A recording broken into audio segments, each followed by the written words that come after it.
Mau menyaksikan kajian Buya Yahya tanpa biaya internet? Segera pasang parabola Al-Bahjah TV di rumah Anda.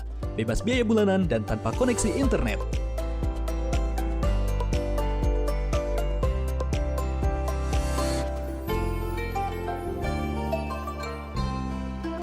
Assalamualaikum Buya. Assalamualaikum. Saya hamba Allah ingin bertanya, bagaimana hukumnya jika nelayan berhutang kepada pedagang dan nantinya hasil tangkapan nelayan dijualnya ke pedagang tersebut? Ada yang dari hasil tangkapan dipotong untuk nyicil bayar hutang. Bagaimana hukumnya hutang piutang semacam itu Buya? Terima kasih Buya, mohon jawabannya karena kebanyakan di sini di kampung nelayan seperti itu.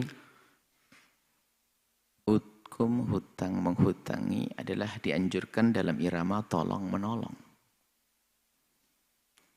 Selagi utang itu dalam irama tolong menolong, maka diantisipasi oleh syariat. Jangan sampai ada orang yang memanfaatkan kesempatan dalam kesempitan. Sehingga di dalam hutang tidak boleh menambah yang disebut dengan riba. Sebab biasanya orang utang itu karena perlu. Orang perlu biasanya gelap mata, maka jangan sampai dimanfaatkan oleh orang yang punya duit, mentang-mentang perlu lalu dipinjami duit kemudian disembelih dengan cara mengembalikannya harus dengan tambahan, maka riba haram. Nah, jadi utang piutang adalah dianjurkan dalam irama tolong menolong. Seperti yang disebutkan tadi, bagus seorang pedagang meminjamkan kepada nelayan. Kisahnya bukan saja pedagang dengan nelayan. Di sekitar di daerah pertanian juga ada bos pupuk, penjual pupuk dan penjual benih meminjamkan kepada petani, sama pupuknya juga minjamkan ke petani. Kemudian setelah itu dijual lagi kepada bos. Dan setelah penjualan dipotong harganya. Hal yang demikian boleh atau tidak? Ya boleh saja, bahkan hal yang sangat baik namanya tolong menolong. Cuman catatannya adalah jangan nelayan dicekik, dipaksa jual kepada pedagang sementara membelinya dengan harga semaunya sendiri. Atau bos bibit tadi sama bos pupuk tadi meminjamkan uang kepada petani timun, ternyata jualnya harus kepada saya sebagai bos tadi, tapi harganya dihancurin. Ini dolim saya, ini kurang ajar, mencekik orang. Kelihatannya nolong mencekik.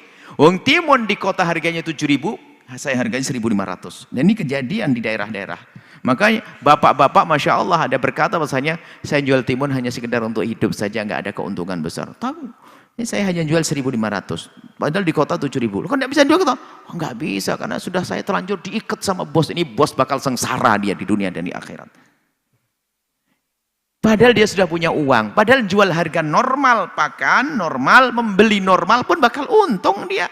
Cuman kan rakusnya manusia itu, maka menjadi rela mencekik saudaranya. Dan ada yang semacam ini. Maka ini kasusnya bukan pedagang di nelayan saja, bisa saja di daerah pertanian. Maka hati-hati, kalau Anda jadi pedagang yang meminjamkan kepada nelayan, jadilah Anda pedagang ahli surga. Anda pinjamkan uang kepada mereka, Anda beli ikan mereka dengan harga normal, hutangnya dipotong dari harga ikan, boleh-boleh saja sesuai dengan perjanjian.